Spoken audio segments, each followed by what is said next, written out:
Hi, I'm Lynn. And Okay, sorry. Hi, I'm Lynn. And I'm Lacey. And I'm Brian. And this is the Acorn and Leaf podcast.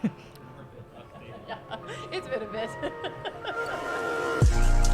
Hey everyone, my name is Bento. I'm the marketing director here at Gaston Log Homes. Just want to say really quickly, thank you for watching this episode of the Acorn and Leaf podcast. Truly appreciate your support. Be sure to give the video a like, subscribe to Gaston Log Homes because there's going to be so much content coming out. Before you get into the episode, let me give a couple pieces of, what to expect throughout the episode. We were given permission by the general manager to film in the hotel, but that message wasn't relayed to the other staff members. So we were told to stop filming 5 minutes into the episode, which is fine because we wanted to, show people what it looks like, that culture specifically and all of the things. But we did keep that 5-minute portion and some of the interruption within this episode, which you're about to see next. So after we wrapped the episode there and, stopped filming, I let Lynn and Lacey know, and Brian, that, we're just going to do the rest of the episode here in our studio. So forgive the little hodgepodge of an episode, but we figured that it's going to be great because it's real life, and that's what it was. So I hope you enjoy this episode of the Acorn and Leaf podcast. Egypt is excited to use wood. Oh, and by the way, I'm not Egyptian. Everybody in Egypt thought I was Egyptian, and they spoke to me in Arabic 35 plus times. So you're going to hear them reference that in this episode. But I am not Egyptian. Or maybe I am.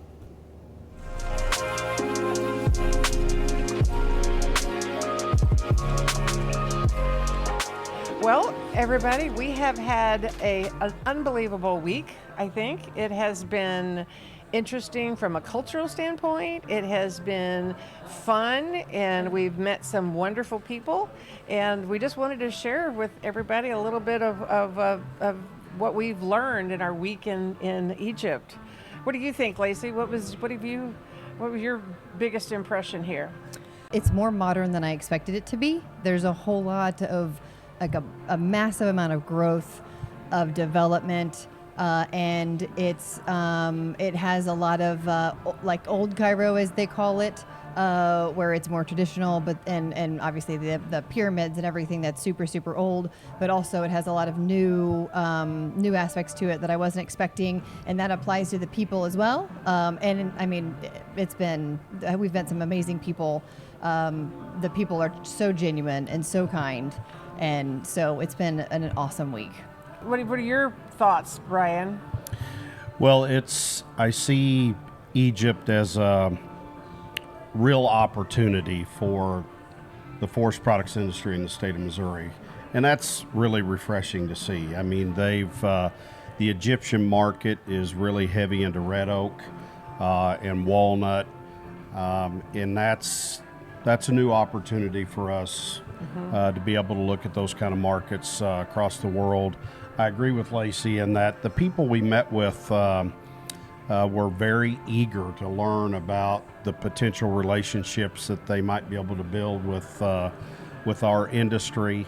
Super friendly. Everybody was very willing to meet with us and genuinely seemed happy that we were here. Mm-hmm. Yeah, it was very innovative. It felt like they were interested to learn something different that they might be able to introduce to the market, and instead of just being stuck in what's always has been. Yes.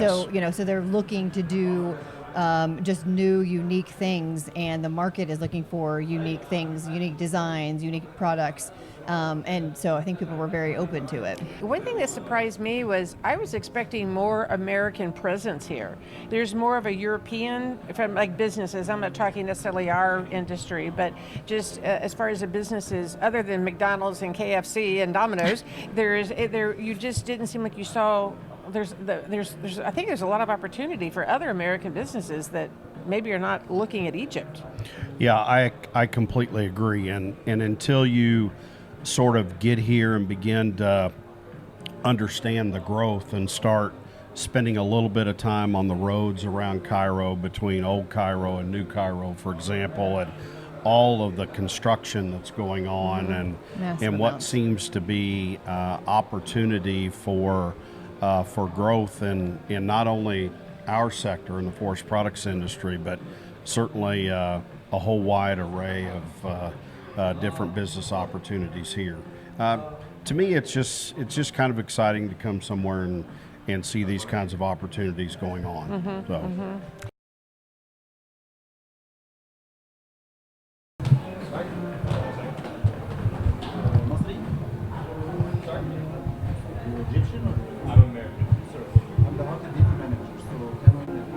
The Egyptians are great, but they don't like us recording.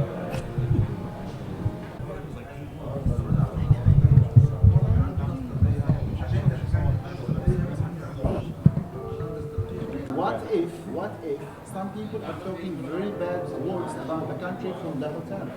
We would be involved in this, you see? And something You can bad. listen to what we just We said. should- It was it's nothing not but about glowing. that, it's a- As we were saying before we got rudely interrupted in Egypt. I had to.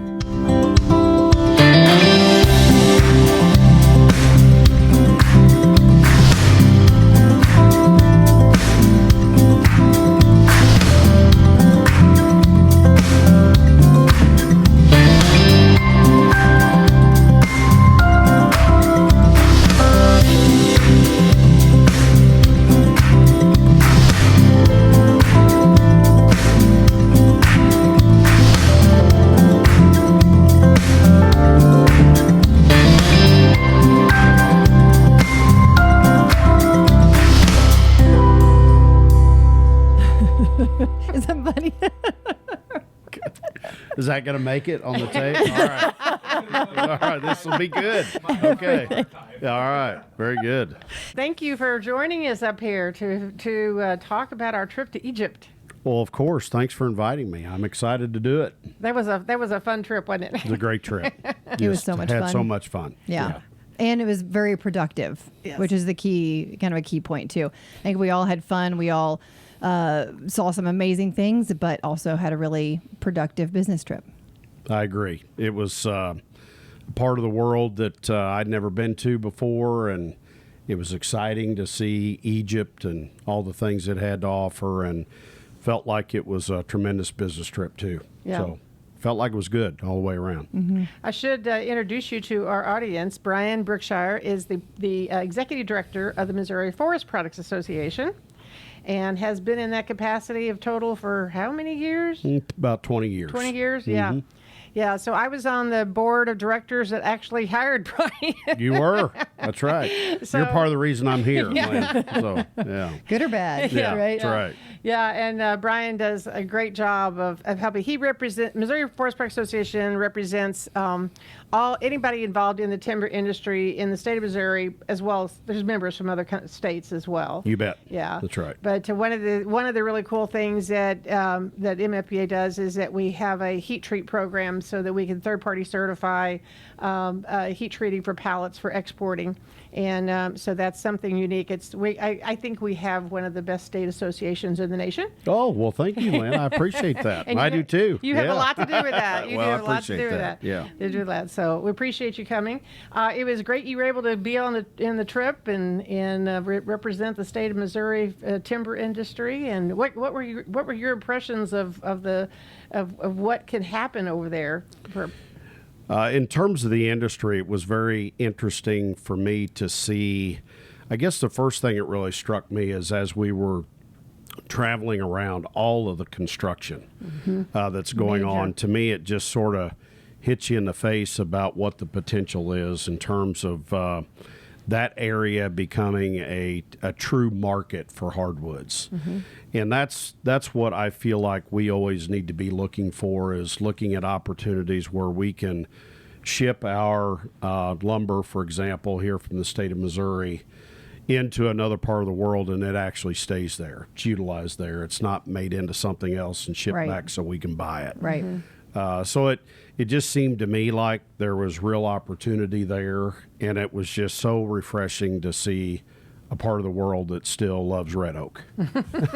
I was really excited to see that, and they love red oak. It was very they obvious. use a lot of wood inside in their furniture and tables and things like that. A lot of, and with the new construction, that always means new furniture. You bet. People are buying new furniture, and then they do quite a bit of furniture exporting, I think.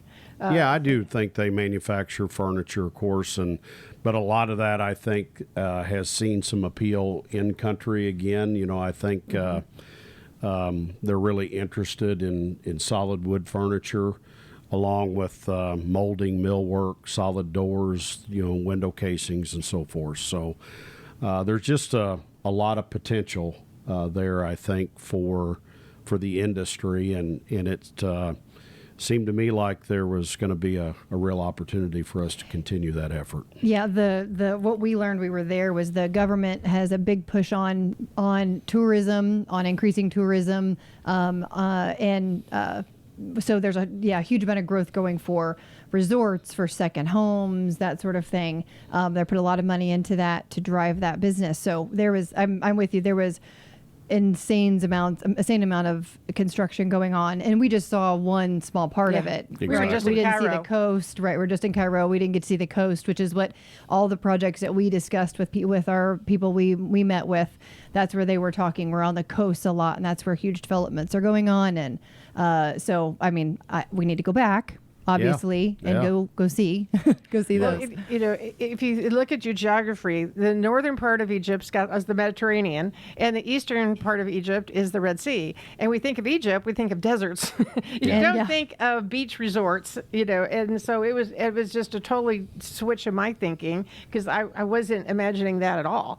Right. And Right. so that's where the real growth is in the tourism, and as well as the museum that you got to go to, that we didn't get to go to, Yeah. the just opened November 1st, the Grand Egyptian Museum. They're expecting that to bring in a lot of people, and I've told everybody that I've talked to since we got home that you need to go to Egypt. You need to go see it. Same. The people were fantastic. They were Yeah. so kind, very welcoming. Very open, looking. They're always looking ahead, and what Egypt can become, and what they, what drivers were, and it was. I thought they were just really great people to meet and with. I always felt safe. Right. Yeah. Yeah. I never felt unsafe. Absolutely. It's wonderful to go to a different part of the world. You really don't know what to expect, and you get there and you understand pretty quickly that it's a safe place. They want you to be there. They want you to spend your tourist money there. And, Laura and I were able to go there a few days before our business meeting started, and we actually traveled up the coast and went up to the Red Sea and was able to see some of these resort areas and so forth. And I would certainly agree that, especially with your types of homes and in something different that can be brought into that area, I mean, it looks to me like there could be real potential there, because there is a huge emphasis on tourism in that part of the world, and it's working. I mean, they're bringing in lots and lots of people, and it's just such a gorgeous part of the world. You can see why, for sure. Well, and people ask me, well, isn't it expensive? And I'm like, no. No, it's not. It was the economy plane tickets from Missouri is $1,100, and we were in a 5-star hotel. It was probably one of the most expensive ones, and it was $200 a night. That hotel would be $600 a night in the United States, and the food was, it was very expensive. A 30-minute Uber ride was $4. So a lot of people can go there and have a very, very interesting, educational, and enjoyable vacation for not a lot of money. Yeah, that's right. I'm going back. Yeah. Even if we don't do any business there, I'm going back. Yeah, I feel like we will too. I mean, Yeah. it was such an enjoyable experience. Yeah. So. Yeah. And I got to ride a camel. yeah, that's right. So Don't get to do that every day. That's exciting. Well, yeah. Struck it off my bucket list. I've ridden a 1-hump camel and a 2-hump camel now. So There you I got go. my camels covered. Yeah. Camel's covered. That's right. I told Lacey, I said, I went on the trip thinking we had about a 25% chance of selling something over there. And I said, I came back with, I think we had a 90% chance of selling something over there. So, and my favorite phrase that I heard the whole trip was with the one meeting we went to, and the gentleman said, "Everybody in Egypt wants a wood house." Oh, awesome. That's good to hear. We're like, Yeah. okay, we're the Yeah. ones Yes, that. they do. Yes, they do. do. That's right. That's right. Great. Yeah, but there is. And we looked at it as in how we approached the architects that we met with. Is that this was an educational trip for us, both directions. A chance for educate us on their culture and what their construction industry was and what they need and how if it's possible for us to meet that need, and then educating them on the products that we have and if to so that projects in the future that come up, they'll think of us. They can think of us and have our information and know who they can go to. But we stumbled into some real opportunities for some immediate projects, and hopefully, by next summer or spring, we're going to be shipping logs over there for buildings. I think the first projects will probably be up on the North Shore. But anyway, it was much better as far as the business opportunities than I was expecting. Yeah, one thing that was interesting that we learned that so not surprising, their construction's all concrete, stone. That's how they've always done it. Everybody joked before we went over there, like, you're going to build some log pyramids. Yeah. Yep. And so, but talking to them, they're not, as a whole, going to get away from that, but they are looking for something different. And one thing I also found really interesting is a lot of times you go to different countries and they really want something American, right? They want American, they want it to look American, they want it to feel American. And while that's great and flattering, what I loved about Egypt was they were like, no, we don't really like that, but we want to try something different, and so a log home is very different for them, but the design of it is going to look different than what we would design here. So they're kind of putting their own flair on it, but still embracing something new, because something new, something modern, that's what they're really going for with these developments, something different. And, we had to show them that it can work just as well as the stone that they've always built with. So I just found it really kind of just very interesting how that mind shift. And the other thing, because of our unique offering and being able to sell oak log homes over there, it's a real educational experience to explain to them how oak is different than pine, because I think they've used pine for different projects, and they've had issues with some of the maintenance and that kind of thing. And so educating them, like, well, for example, if you have a sandstorm and you have a pine house, pine wood is going to get dents in it from the sand. I mean, it's going to, because it's soft, whereas the oak, it won't do that. So you're not going to damage it. So, they were like, very big eyes whenever they learn some of these things. Yep. And then also the fact that building our houses doesn't require water. Yeah. Yeah, that's helpful. Yeah. That one architect said, "Why didn't you start off the conversation telling us that's the most important thing you've said so far?"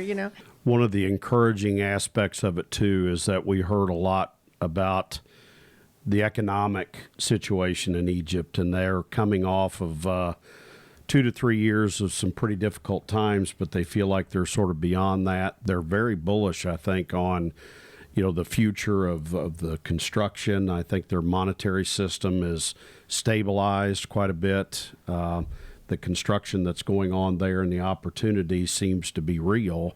And the folks that we met with had indicated strong growth in the in the wood products arena over the last year or two, and they seem to be very interested in sort of continuing that trend and seeing where that goes in the future. And hopefully you all will benefit from that. And I think that there could be some real opportunity there. Well, I hope the whole industry, everybody that went over there, I hope that they see the benefit, because I think there was, like Lynn said, the educational opportunities on our end, but also on their end of learning what oak actually can do. One thing we kind of figured out after meeting with several people was that the importers can control the narrative about a product, and if they want to bring a material in or not, then they will just say whatever they've got to say. So there's some. I think that if we can show that oak is a good solid option for an exterior use, then it's going to just broaden all the ways that they can use oak or use wood, hardwoods, Sure. All over construction. And I was really surprised how much wood they're importing already, but just not from the United States. And so, being very American person that I am, very American proud person that I am, to me that's like putting a red flag in front of a bull. It Yeah. needs to Right. be coming from Challenge. the United States. It Right. doesn't need to be coming from China or Russia or someplace like that. It needs to come from the United States. That's right. Yeah, Absolutely. yeah. That's true. Even though we do have a little bit farther to ship it, We do. Yeah. Missouri is always faced with that challenge, being right smack dab in the middle of the United States. It's an effort for us to get wood from here to Egypt. Yeah. But it's something that we can certainly do. No, and we've our got- folks have been shipping Yeah. material all over the world for a long Right. time. Right. So- Very Our- doable. I always say, our proximity to the Mississippi, where we can send stuff down the Yeah. river out that way, or the rails are here are really good. You bet. So it's not as bad as what it sounds, because we're I always say that us being in the center of the United States is an advantage, because we can go either direction, pretty easily. It's amazing. It always amazes me here how far in 8 or 10 hours from here, when you drive 8 or 10 hours, how far you can get in the Yeah, United. that's right. You can cover half the United States Yeah. to be either direction. But it was, and I was also surprised in Egypt by how I saw virtually no American cars. I saw a couple of trucks, pickups, but there wasn't the American presence over there at all that I was expecting, as far as companies and businesses and things. I agree completely. Yeah, I mean, of course, there's a McDonald's and a Kentucky Domino's. Fried Chicken. Right. Yeah. We go to the and Sphinx stuff. and look across the street, and there's pizza. That's right. Like, yeah. whoop, okay, I mean, this is not. those places have made they've infiltrated Egypt already, but I agree. I mean, it's I just think that there's real potential for American products, and what was so cool to me is that those folks seem to be very eager to develop those relationships and see if it could possibly work with us. So it was really nice to see. Yeah, I saw one big building that had ABB Yeah. across the Yeah. top. Yeah. That was the only big American company that I saw something like that. Well, That's right. there wasn't a couple Amazons. I saw Amazon Yeah. naturally. Yeah, that's right. It's kind of like a McDonald's. Like, yeah, exactly. gotta have some Amazon. Yep. And we can't talk about Egypt without talking about the traffic. Yeah, traffic was just crazy, particularly in Cairo. Now you got out what was it like when you got outside of Cairo? No traffic outside of Cairo. I think they told us Cairo's 22 million people. Just a few. But Laura and I traveled out to the desert and up the coast, up to the Red Sea. And once you get out of, say 6 or 8 miles outside of Cairo proper, if you will, there's basically nobody on the roads. Really? Yeah. So Were the roads very in good easy. shape? Roads were perfect. I mean, they have really invested in that infrastructure to be able to travel around in that country, but it's not being used much. But they put a lot of money into the road system. A lot of it was 4-lane. Wow. And you're sort of the only ones on the road.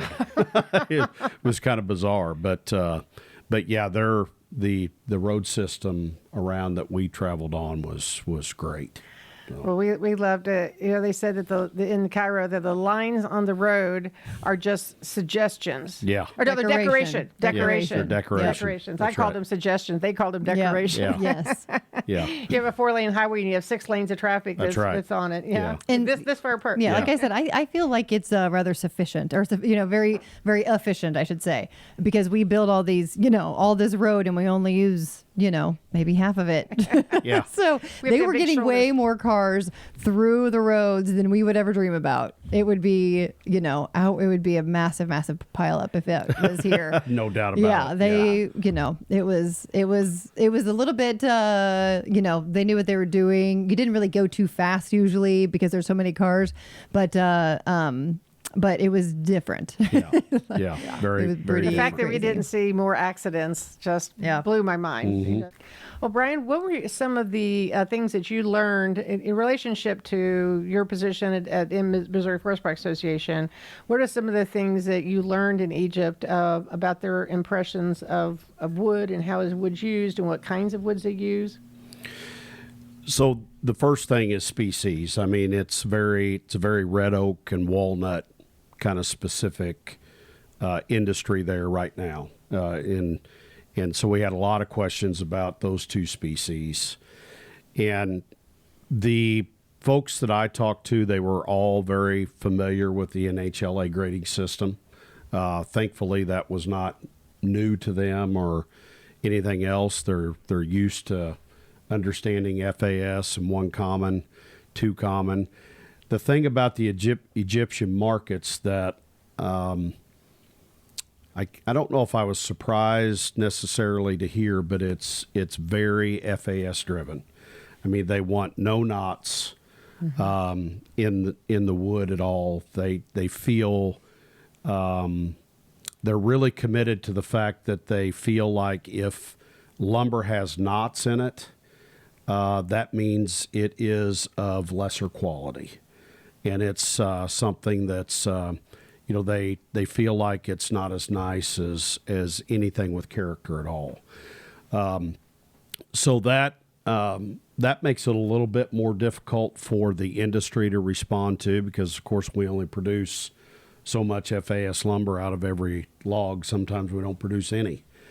So we have to work with that. I spoke with a number of folks about, would you at least be interested in taking a look at 1 common lumber, for example, and looking at, possibly removing some of those knots or something like that, depending on the products that they use, because they make quite a bit of flooring there, for example.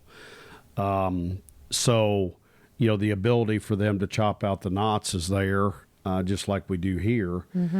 So I think we're having some discussions about those kinds of things, but by and large, it's a very FAS-driven market.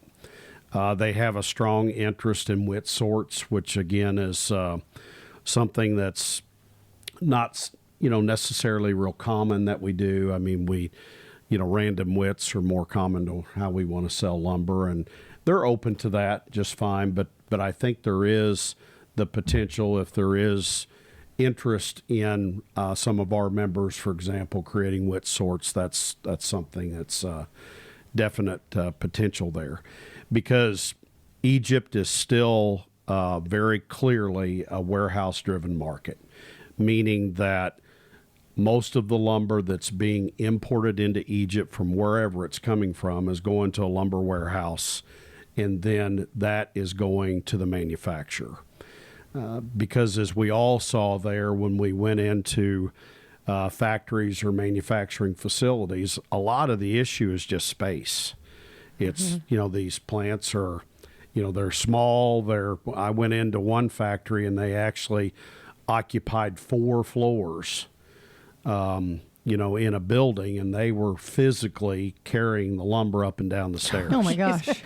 So it's space is an issue, and they just don't have the space to, for example, to accept a container load of lumber. So it comes to a warehouse, and then those folks deal with the manufacturers. So while we were there, we met with a lot of folks that have the warehouses, obviously, because they were really interested in not only looking at red oak and walnut, but we also talked to them about substitute species from where they're getting, from what they're getting in other parts of the world. You mentioned that, like Russia, for example, and beech and birch and those kind of species. So we're talking to them about sycamore and cottonwood and alternative species, because those are markets that primarily going into upholstered furniture. So they're open to an alternative there. Right. And we're talking to them about the fact that doesn't need to be FAS. I mean, they can use, two common sycamore or cottonwood and Just cover it up anyway. Cover it up. So, so there's opportunities as we, hopefully develop these relationships with folks, and they begin to understand what we can offer and what we can do and how we can work with them. I think there's going to be a way for us to educate each other and possibly move into, some other markets besides just red oak and walnut. Yeah. Yeah, we spoke to just about everybody. Have made the offer that we'd love for them to come to Missouri. Most of the folks that we spoke to already had a visa to be able to come here. There was a few cases, I think, where there was some visa challenges. It's not necessarily as easy to get into the U.S. as what it used to be, but by and large, I think we made that offer to about everybody, and I do think that I've already heard from a couple of folks that they certainly intend to come in to the U.S. and visit Missouri and go around and visit some of our facilities, because it's something that most of them have just never had an opportunity to do. And the understanding, I explained how we produce grade lumber here in Missouri to just about everybody we met with. The idea of our folks having a sawmill and a kiln drying facility was just something that they weren't thinking much about, because they're very used to all the different manufacturing processes being done by different people. The idea that and I remember having a conversation with one of the folks talking about, well, some of our, many of our companies are very vertical to where they have their own logging crew. And so they're thinking about, gosh, they're cutting the trees, bringing them in and doing the whole thing. And I told them that they can sort of see that whole process a lot of times at one or two facilities. So they were very excited about that, and I think that is some real potential for us if we can get them to come and look around at what we're doing. Yeah, we spoke to a gentleman about coming over here in January, and we're like, maybe it'll snow. Yeah, that would be awesome. We will switch it up on you. Yeah, give you some snow. Yeah. Because it's always funny to me wherever I'm traveling across the world and talking to people. I mean, when folks come here, they go to New York or they go to California, right? Florida, yes, or sometimes Florida. So they, coming to the central part of the United States, I don't. Very different. We didn't talk to anybody that had actually kind of been in the Midwest, so to speak, at all. Right. It's always. I've been to California. Yeah. Or New York. Yeah. So the idea of I think it'd be a pretty eye-opening experience for them to, come in and go to the Ozarks or something. They don't have forests. Yeah. So, I think if they would just, even just flying over Missouri and seeing all the forests we have, we told people, we're growing 3 times more trees here in Missouri than we're cutting every year. Yeah. And they're like, really? They were really shocked. I said, no, we need to be cutting more timber in Missouri. We've got plenty of timber. Yeah.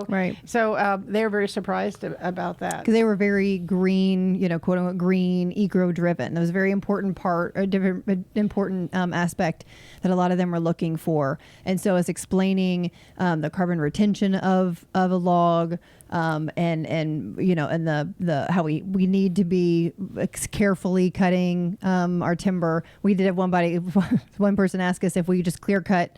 Like, no, we don't go in and clean out an entire forest. We don't really have a job if we cut down all the trees. Yeah. So we do it responsibly so that we can continue doing this.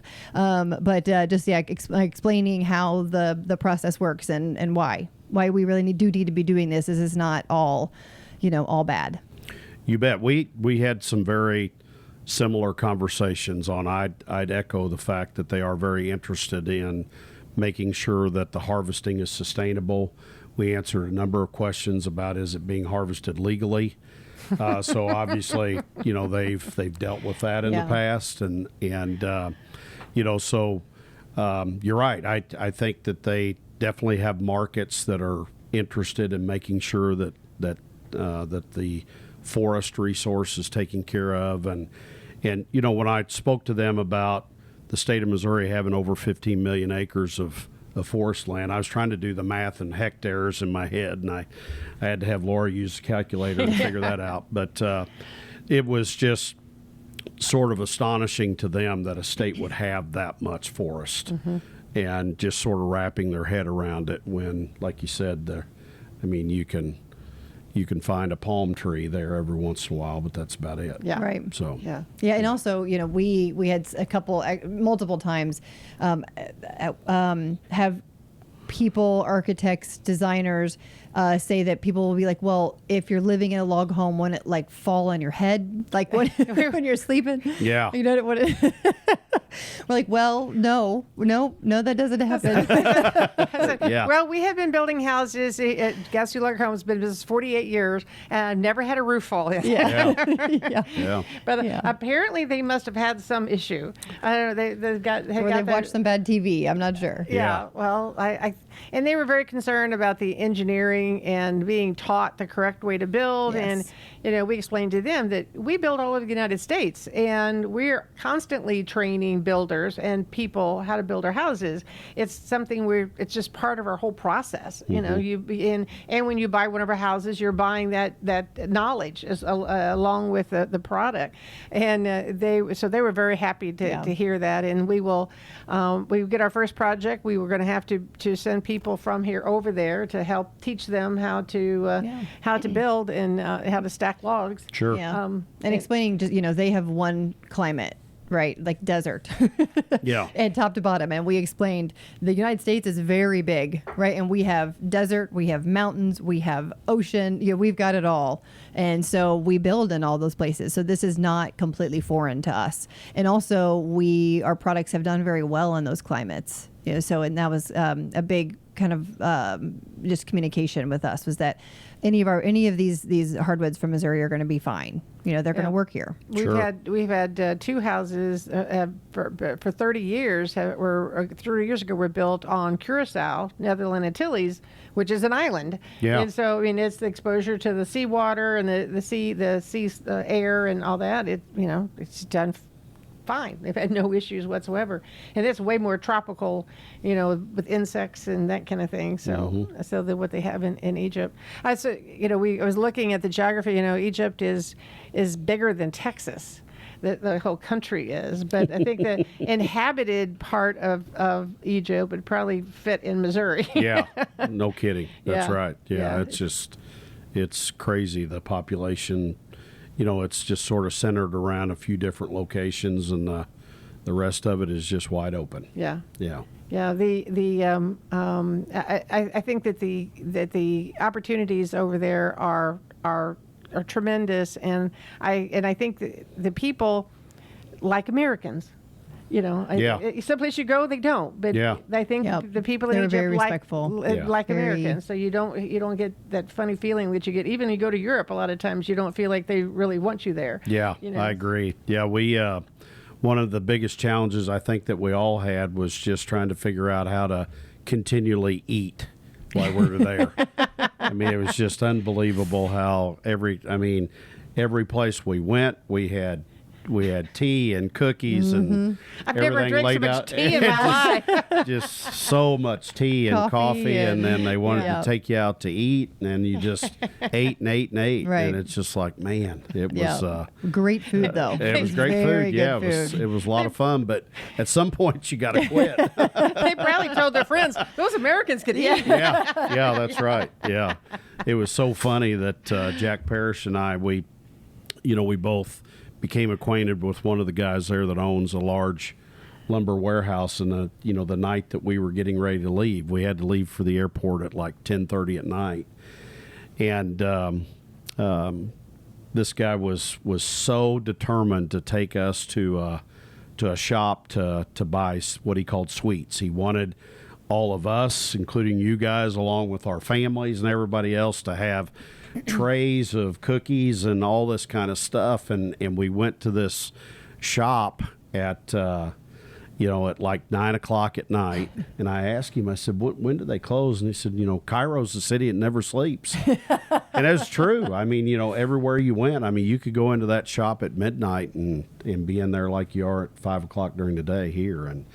But we just got in there and just could not get out. I mean, it was over an hour of us picking out stuff to take home. So Well, the everybody here hospitality enjoyed was it. tremendous. So Yes, good. yes. Good. Yeah, we did too. My kids loved it. When we got home. Yeah, that's We right. brought a tray here to the Model Home Center. We Did you? had a tray at the mill. Yeah, Yep. that was fun. Yeah, everybody thought it was just. I mean, obviously, it's just cool to have something Egyptian. Yeah, of course. native Egyptians. That's It was right. really, Yeah. it was really cool. Yeah. Yeah. I think that we had a great trip to Egypt. We discovered a lot. We achieved our goal of educating ourselves and educating them, finding new opportunities. And we really want to thank the USDA Food Export Branded Program for putting this together, because if not, I know we never would have gone Right. to Egypt. I agree. Yeah, it was great, and I believe the food export group, we may have been one of the first trade missions that particular component of USDA had ever done with the wood industry. Oh, I didn't know that. Yeah, Cool. I think I don't know. Hopefully, I'm not off base on that, but I know that in speaking to some of their staff and what have you, is that Missouri was one of the first wood industry groups that they had worked with on a wood product type of trade mission. So, Cool. I think they did a really good job of preparing, and sort of vetting the companies that we all identified that we wanted to work with. Gastineau Log Homes obviously had a different audience in Egypt than Sure. some of the other MFPA members that were more focused on grade lumber coming Right, into that right. country. So they had some work to do to sort of satisfy the different interests, and I feel like they did a really nice job of that, and we really appreciate that opportunity. Right. Absolutely. Yeah, we were very happy with everybody that Good. we met. Sandra was the one that kind of set everything up for everybody. She did a great job of getting a lot of meetings lined up for everyone and targeting the right people. And she was with us most days and was very, very, very helpful, just with culture, with sometimes translation, with just helping us identify and what Egyptians typically want or what they're looking for. So it was very helpful to have her, and she did a wonderful job. Yes, I agree. she was fantastic, and it is a good use of taxpayers' money, that was gone for doing programs like this, because it opens up new markets, and we bring these back to jobs here at home, and I feel like that's where I want my tax money to go, something Right. that's going to be productive. That's and right. I think Right. that they got their money's worth out of us, and we certainly got our money's worth out of them. So it was a real win-win for everybody, and I think it'll have a lot of benefits in the years to come, that we can see a lot of benefits from this trip. Right. I agree. Yeah. Like you said, we wouldn't have gone to Egypt. No, that's right. Yeah, none of us would have really Was not on our thought radar. about that, and I think that they're going to be looking at other opportunities for the wood industry in the future, and looking at other parts of the world that we might be able to go and do the same thing. Yeah, we didn't even mention the fact that we had some meetings with people from Morocco. From Morocco, Yeah. that's right. So, so I mean, that was another. We didn't have as many meetings, but it was still got some good feedback from there also. So that's another market that we might be able to. And the fact that those people were willing to fly from Morocco to Cairo to meet with us showed that they were committed to, they were really interested. That You was bet. a great qualifying, That's qualifier right. was the fact they spent their own money to get there, and and to talk to us. I agree. So got 2 countries with 1 trip. Yeah, that's right. That's right. Well, thank you very much for joining us, Brian. We Oh, of appreciate course. you Yes. coming up I and appreciate the invite. Welcome seeing to our the new new podcast our room. new podcast Yeah, room. And your podcast room is amazing. yeah, So, we're very excited about it, and hopefully who was responsible for designing the podcast room? The Egyptian.